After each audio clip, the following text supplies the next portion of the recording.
جبت حاجتين في الميك اب جداد، تعالوا نجربهم سوا. فكركم نبدا بايه الاول؟ تعالوا كده نجرب قلم الكحل ده الاول. حاليا انا في رحله بحث عن قلم كحل الوان يكون ثابت والوانه كمان حلوه، فلما استخدمت الليب لاينرز من البراند اللي اسمها بولفر دي براند ايطالي بس حلوه جدا، لقيت الليب لاينرز بتوعها ثابتين فقلت اجرب منها اقلام اكحال ملونه. كان عندهم ازرق بس الازرق حسيته غامق كده، فتعالوا كده نجرب اللون الاخضر ونشوفه عامل ايه.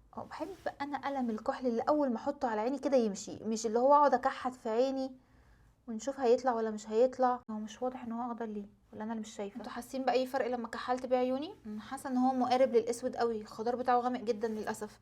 بصوا هو كريمي بصراحه وناعم واللون بتاعه واضح، مش محتاجه ان انت تروحي وتعيدي على عينيكي كتير علشان يبان، بس حاسه ان الخضار بتاعه غامق قوي. تعالوا نجرب المنتج التاني، والمنتج التاني عباره عن تنت وبلاشر كريمي كده من براند اسمها ميك اوفر 22.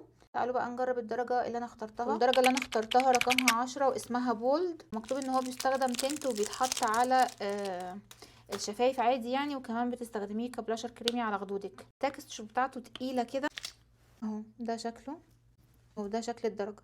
التكستشر بتاعته غريبة جدا، وده سواتش الدرجة، هو بيدي زي طبقة فيلفت كده. تعالوا نجرب. الحركة دي بتحلي قوي لما بتكوني مش حاطه ميك اب وتحطي من البلاشر الكريمي كده وتدمجي معاه حركه العيون كده، تحسي ان الفينش بتاعه مخملي بودري كده. على فكره الدمج بتاعه سهل جدا، من الدرجه حلو جدا جدا، كمان من الدرجات اللي انا بحبها قوي. حبيت التنت قوي اكتر كمان من لون الكحل، لان لون الكحل ما حسيتش بالخضار بتاعه بصراحه، بس الحمد لله توفقنا في لون التنت عن لون الكحل. بما انهم كاتبين ان هو بيتحط على الشفايف، تعالوا نمسح الليبستيك ده ونشوف لونه على الشفايف وشكله. لونه فاتح جدا على الشفايف، محدش يعمل اللي انا عملته ده هيطلعك عيانه.